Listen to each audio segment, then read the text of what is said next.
Would you like to win listings with no competition? I'm going to share with you a tried and true way that you can do that. Now, we all know someone who is getting ready to list, or more importantly, knows someone who's getting ready to list. How do we get them to refer you as the real estate agent they need? Well, taking care of your sphere and growing your sphere takes time and takes work. But here's a way where you can really grow your sphere, and you can do it in a fun way. And you can get that information that you won't get just showing up at the chamber once a year and saying, do you know anybody who's going to buy or sell? Do you know anybody who's going to buy or sell? Here's my card. That's pushy. That's outdated. That's what those people do with MLMs. They pressure their friends. They pressure the person in the checkout line when you're waiting to get checked out. They're annoying. This is not that. What you can do is take 50 people out of your sphere, the top 50. Now, figure out a way to meet them once every quarter and touch base. Now, if you spread it out, it's really not that hard. You build it into your CRM where you're going to catch up with coffee, happy hour.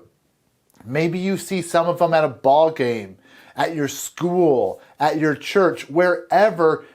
Make a point to check in with them. What I like the most is the, hey, I just wanted to connect, hadn't talked to you in a while. Do you want to go grab coffee?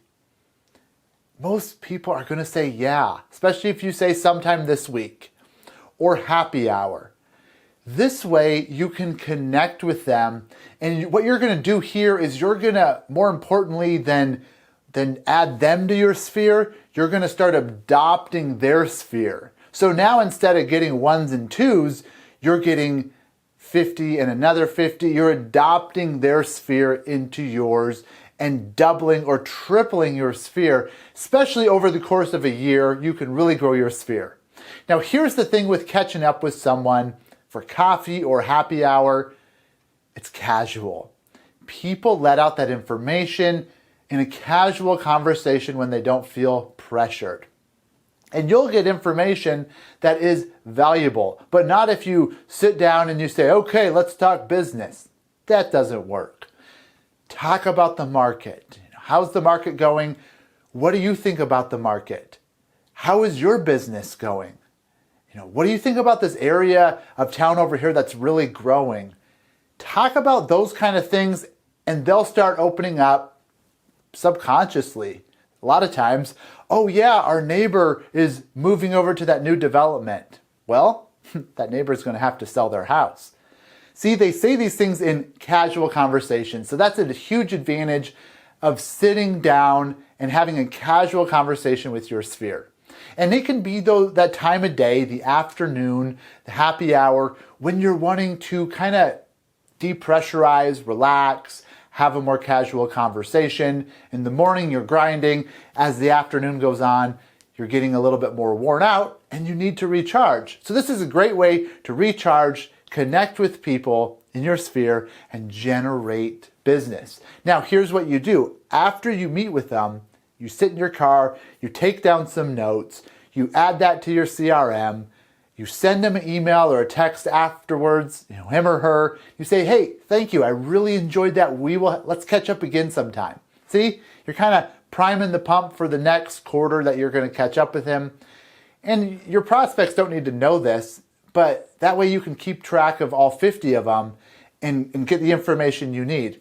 Now you can send them an email, hey, I remember you mentioned your neighbor's getting ready to sell. Do you know their name or do you talk to them? They'll give you this information because you built trust and rapport with them. I know this takes time and it's not as sexy as Facebook ads or as the new and latest and greatest thing. But to be honest with you, those things are losing their ability to produce results because that's where everybody's at. If you can shift to more the build trust and rapport and learn how to grow your sphere, you'll be so far ahead of those agents who are just trying to turn and burn and pound the pavement. you'll continue to get continuous momentum, build your sphere, and grow your business, all with having fun. A beer, a coffee, you'll learn things about the community. That's easy. Now, if you're not a people person, this may not be your strong point. But if you're not a people person, you're in the wrong industry from my perspective. So I hope this helps. Go out there, grow your sphere, grow your business. And if you want any more tips and tricks, don't forget blog.smartagents.com, where there is a plethora of ideas that you can use to quickly get results in your real estate business.